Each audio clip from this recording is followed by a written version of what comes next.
Mubarakpur Azamgarh AIMIM की मुबारकपुर विधानसभा में सठिया के एक चौपाल चुनावी जनसभा शाह आलम गुड्डू जमाली संबोधित करते हुए कहे कि अभी ये छोटा शेर दहाड़ रहा है तो सपा में इतनी खलबली मची हुई है। बड़े शेर के आने के बाद सपा के लोगों में घबराहट और बेचैनी हो गई है।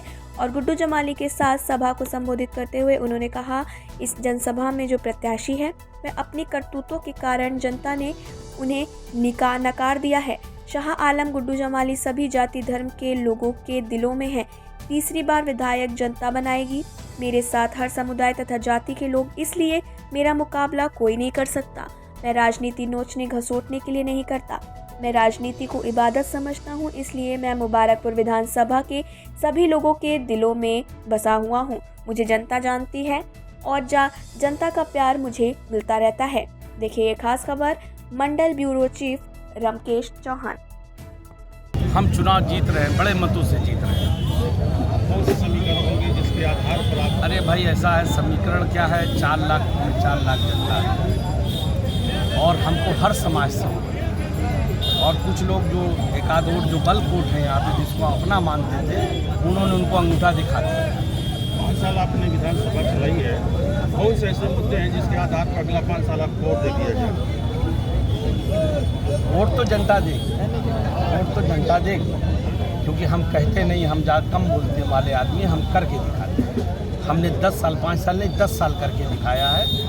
कोई भी काम रहा हो, चाहे सामाजिक रहा हो, चाहे एक डेवलपमेंट का रहा हो, चाहे क्षेत्र से जुड़े हुए बुनकर भाइयों का मुद्दा रहा हो, कोई भी मुद्दा रहा हो, हमने हर मुद्दे को पूरी सशक्तता पूरी ताकत के साथ सदन में उठाया और कराया भी है। कुछ रह गए हैं, जैसे बुनकर भाई के हमारे बिजली का मुद्दा रह गया, उसको भी हमें कराना है। और भी बहुत सारी चीज़ें हैं जो क्षेत्र से, हेल्थ का इशू यहाँ पे जिस लेवल का हॉस्पिटल चाहिए नहीं है, स्कूल कॉलेजेस का भी इशू है, तो ये सारी चीज़ें दिमाग में हैं। और आपकी लड़ाई किससे अपनी वक्त मुश्किल सुधार को पाँव से मसल देते हैं। बुज़दिलों को पता होता है जमाना होकर, गुड्डू जमाली वो शख्स है जो जमाने को बदल देते हैं। उसकी मिसाल व्यक्तिगत हो जो अपने इस लंबी उम्र के बाद भी किसी राजनीतिज्ञ के पीछे, किसी राजनेता के पीछे मैं चलने का कार्य नहीं किया, लेकिन मजबूर कर दिया माननीय गुड्डू जमाली जी का व्यवहार मजबूर कर दिया। तो मैं नहीं समझता हूं कि न कोई हरा सकता है। मैं दावे के साथ कह रहा हूं, मैं कृतज्ञ हूं, मैं हृदय से स्वागत बंदन और अभिनंदन करता हूं बाल रूप प्रधान जी का, जिन्होंने ऐसे व्यक्तित्व से मेरा परिचय कराया। मैं हृदय की गहराइयों से बार बार स्वागत करता हूं और स्वागत करता हूं आप सभी को जो कुर्सी पर बैठे खड़े दिखाई दे रहे हैं। ये सारा फैसला आप लोगों के हाथों में है। 7 मार्च को केवल आप पतंग निशान को याद रखें, इसके आगे पीछे का सलाम याद रखें, न पैगाम याद रखें। दोस्तों मेरा निवेदन है कि सिर्फ पतंग निशान याद रखें। ऐसी ही खबरें पाने के लिए हमारे चैनल को लाइक करें, शेयर करें और सब्सक्राइब करना ना भूलें। परिचय देने का कार्य करें। इसी अपील के साथ आप सबसे पुनः निवेदन करते हुए अपनी बात समाप्त करते हैं। जय हिंद, जय भारत। करता है, जय भीम करता है। साथियों, अभी हमारे सारे वक्ताओं ने अपनी अपनी बातें कही है। मैं अपनी बात यहां से शुरू करना चाहता हूं, क्योंकि डॉक्टर साहब ने ये बात कही कि कुछ लोग घूमते हैं और ये कहते हैं कि हमारी तो 60-65 हज़ार आबादी है, हम एक जाति से ताल्लुक़ रखते हैं इसलिए हमारा बेस वोट है। दूसरे साथी कहते हैं कि हम फला दल के प्रत्याशी इसलिए हमारा ये बेस वोट है। अभी ये बात हो रही थी और मैं जिस जाति से ताल्लुक़ रखता हूँ मेरा 1,22,000 वोट है। तो मैं ये ताली का विषय नहीं है, मैं जब पूरी बात कह लूँगा तो आप समझ जाओगे मैं कहना क्या चाहता हूँ। तो मैं आप बात कहना चाहता हूँ कि मैं तुम्हें अपने वसूलों की कसम देता हूँ, मैं तुम्हें अपने वसूलों की कसम देता हूँ, मुझे मजहब के तराजू में न तौला है। मैं एक इंसान हूँ जिसने इंसान ही रहने की कसम खाई है, मुझे हिंदू या मुसलमान न समझे। वो लोग, मुझे छोटापन लगता है कि कोई कहे कि मैं फलानी जात का हूँ इसलिए मुझे वोट दे दो। मेरी जो यहाँ की 4.25 लाख जनता है, सब मेरी। जिसको लोग अपना मूल वोट कहते हैं ना, वो भी मेरे। ठीक है, सबकी आस्थाएं हैं, कुछ लोगों की अपनी राजनीतिक सोच है, वैचारिक मतभेद भी है, वो सारी बातें अपनी जगह। कोई कहीं किसी सोच से जुड़ा है, कोई किसी जगह से जुड़ा हुआ, मगर किसी से कोई निजी वो नहीं रहता। प्यार सम्मान सबको रहता है, सबके लिए रहता है। और आज अगर ये न होता, ये अलग बात है कि चूंकि हमसे जो लोग प्यार करते हैं, हमारे साथ रहते हैं, उनको ये लगा कि नहीं, जमाली भाई को हमें विधायक रखना ही है, तो एक बड़ा जन समर्थन उबल गया, हमारे साथ खड़ा हो गए। देखिए केदार भाई भी बैठे हुए हैं वहाँ पे। केदार भाई, आप तो ऊपर आके बैठना चाहिए, तो कोने में बैठ जाते हैं तो हम नहीं देख पाते हैं। एक आध बार भाषण वासण भी मारो, 7 फुट का आदमी देख के लोग कहेंगे क्या जमाली साहब भी 7 फुट वाले हैं। 12 तो ऐसा है क्या, इस क्षेत्र का एक जनप्रतिनिधि है, आपका वकील। अगर आपको लगता है कि मैं इस लायक हूं, तो मैं आपसे सहयोग की अपील करता हूं। मैं चाहता हूं कि आप मुझे अपनी सेवा का मौका दें।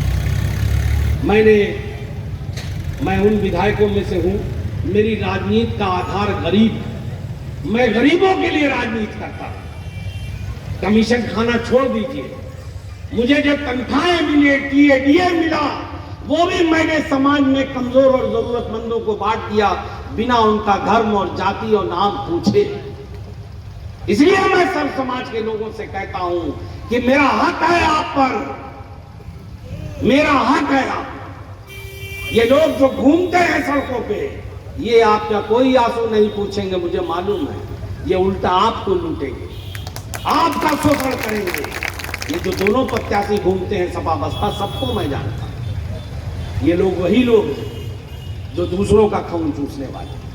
और गुड्डू जमाली वो है जिसको आपने 10 साल बरता है। मैं कहता नहीं हूं, मैंने करके दिखाया, इसलिए सीना तान के कहता हूं। और ये लोग जो कहते हैं कि हमारे पास तो ये है, हमारे पास तो ये है, ये भी जान नहीं ये लोग कि इनके पास कुछ नहीं है। ये दोनों प्रत्याशी सिर्फ हैं। ये बातें जब याद आ जाती हैं तो मैं कहता हूं, मुझे पता चला एक केरला से मुझे फोन आया, केरला से मेरे एक क्षत्रिय भाई ने मुझे फोन किया। एक बच्चा था जो वहां फंसा था, उसने कहा जमाली भाई हम लोग केरला में फंसे हुए। मैंने कहा आप किस जगह पे हो? उन्होंने मुझे अपना पता भेजा, मेरे व्हाट्सएप पे भेजा। मैंने कहा क्या चाहते हो बताओ?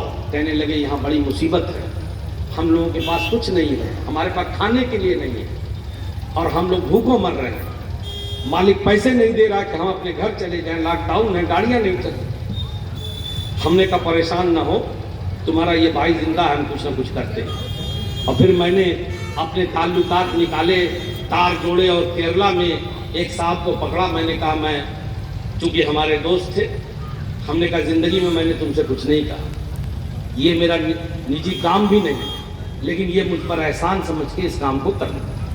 और वो आदमी 25 किलोमीटर दूर से गया और वहां राशन पहुंचाया।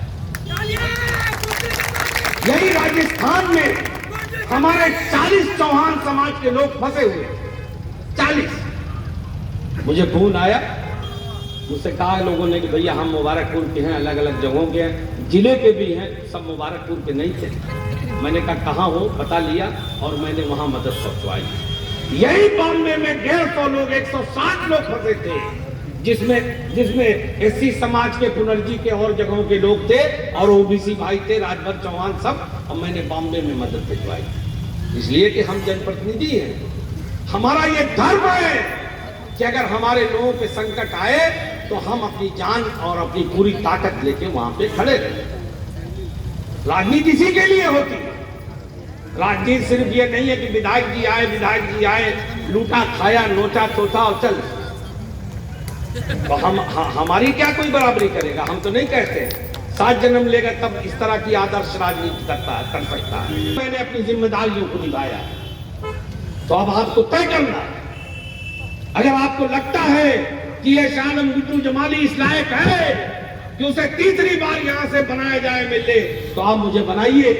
और मैं ये भी कहता हूं कि अगर किसी भाई को ये लगता है कि मैं इस लायक नहीं हूं, तो मैं सर झुका के उसको नमन करता हूं, कोई बात नहीं। मैं मेरिट पे वोट मांगता हूं, सही और गलत पे मांगता हूं। एक तरफ वो लोग हैं जो इसी विधानसभा में जहरीली शराब बिचवा करके 56 लोगों की जाने ले लेते हैं, और एक तरफ वो आदमी है जिसने अपनी रातों की नींद हराम करके, जब मुझे ये पता चला, मैं आजमगढ़ में था और मैं भागा गया विधानसभा में, वो सदर अस्पताल में मैंने देखा लाशें ऐसी बिछाई गई थी जैसे जानवर भी नहीं होते। और मैंने देखा, मैंने कहा इतने लोग मर गए? कहने लगे हाँ साहब 11 लोग मर गए। किसी ने कहा साहब 11 तो मर गए, कम से कम 20 तो बचती। मैं दौड़ा भागा वार्ड की तरफ जाने लगा, और एक वार्ड में 12-14 लोग भर्ती थे। मैं उनसे मिलकर दूसरे वार्ड में जाने लगा। इतने में जब मैं निकला तो 4-5 लोग फट से मर गए, और वो भी जाने लगे। मैंने कहा इनको तो मैं अभी देख के आया। कहने लगे हाँ साहब ये भी देखा। इतनी उम्र हो गई मुझे, कभी मैंने इंसानों को ऐसे मरते हुए नहीं देखा। और बहरहाल मैं क्या कर सकता था, एक जनप्रतिनिधि के नाते, जो मर गया उसे जिंदा तो नहीं कर सकता था, लेकिन मैंने अपने संगठन को बुलाया और मैंने कहा कि इसकी पूरी लिस्ट बनाओ। एक एक घर में जाऊंगा, उस परिवार से मिलूंगा, और जो भी मेरी ताकत है मैं उनको सहयोग दूंगा। और मैं गया। मुझे याद है ठंड का दिन था, बारिश हो रही थी। यही एक गांव में जाता था, नाम नहीं लेना चाहता। यही मेरे संगठन के लोगों ने कहा कि यहाँ क्या जा रहा है? हमने कहा क्यों, हम यहीं के तो सबसे ज्यादा लोग मरे हैं। सुना कि हाँ साहब मगर 3 वोट मिला था। हमने कहा तुमने बड़ी छोटी बात कर दिया कि हमको वोट नहीं मिला था तो हम ना जाए।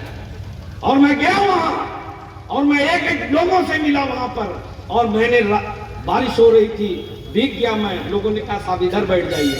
मैं टीन के नीचे एक शेड था, वहां बैठ करके मैंने चेक काटा, और चेक काट के मैं आया। मैंने कहा कि मैं आप लोगों के साथ हूं, आपके दुख में शामिल हूं, आप जरा भी परेशान न होइए, आप अकेले नहीं हैं। और इस लड़ाई को आज मैं यहां लड़ रहा हूं, कल विधानसभा में लड़ूंगा। और उसके बाद जब विधानसभा शुरू हुई तो मैं खड़ा हुआ वहां पर। यही समाजवादी पार्टी की सरकार थी, और मैंने कहा माननीय अध्यक्ष महोदय, मैं कार्रवाई रोक के मुबारकपुर के एक भयंकर कांड पर चर्चा की मांग करता हूं। सारा सदन मेरे साथ मेरी तरफ देखने लगा, क्योंकि सदन के सारे लोग भी जानते हैं, सारे विधायक जानते हैं कि जमाली कभी फर्जी बात नहीं करता। अध्यक्ष जी ने भी कहा कि ऐसा है जमाली साहब, 2 मिनट रुक जाइए, अभी हम आपकी बात सुन लेते हैं। मैं बैठ गया। फिर 2 मिनट बाद मैं खड़ा हुआ। मैंने कहा अध्यक्ष जी, मैंने बताया पूरी बात उनको। मैंने कहा ये सरकार इस मामले को दबा रही है, ये बहुत ही भयंकर कांड है, लगभग 60 लोगों की जाने गई है। तो सरकार कहती है हमें पता ही नहीं। हमने कहा यही तो हैरत है आप पे, मुझे शर्म आती है ऐसी सरकार पे कि जहां 60 लोग मर जाते हैं और सरकार कहती है हमें नहीं पता। अरे हम लोगों को मालूम चला, बाद में मंत्री जी उठे और कहे कि हमको पता चला कि 4-4। हमने कहा ना, हम कह रहे हैं, हम देख के अपनी आंखों से आए। हमने पूरी मजबूती से इस बात को सदन में रखा, और हमने सरकार से ये मांग किया कि जो लोग मरे हैं उनको आप एक नौकरी और 10 लाख रुपया दीजिए। नौकरी और 10 लाख रुपए तो नहीं मिला, लेकिन वो मैं ही था जिसने आपको 5-5 लाख रुपए दिलवाए थे सरकार। और मैंने सरकार को मजबूर किया। उसके बाद मंत्री जी ने मुझे खड़े होकर आश्वासन दिया कि हम मुआवजा दे देंगे और आपको चिट्ठी लिख देंगे। बाद में मेरे पास चिट्ठी आई कि इतने लोगों का पोस्टमार्टम हुआ था, हमने ये 5-5 लाख रुपए दिए। मैं इस क्षेत्र की कोई भी समस्या रही हो, चाहे विकास का मामला रहा हो, चाहे विद्युत का मामला रहा हो, चाहे किसानों का मामला रहा हो, चाहे बुनकरों का मामला रहा हो, मैंने हमेशा पूरी ताकत के साथ रखा सदन। और जहां तक ये बस स्टैंड मेरी देन है, समाजवादी पार्टी वाले कहते हैं ना मैंने बनाया था, आपने बनाया जरूर क्योंकि आप सरकार में थे। जो भी सरकार रहती है वही करती है, लेकिन ऐसे नहीं बनाया था। मैं आपके कलेजे पे चढ़ा था तब आपने बनाया, तब बनाया था आपने। मैंने इस मुद्दे को उठाया था सदन में और मैंने कहा 60 साल हो गए आजादी के और ये हाल है उस विधानसभा का। तब मंत्री जी ने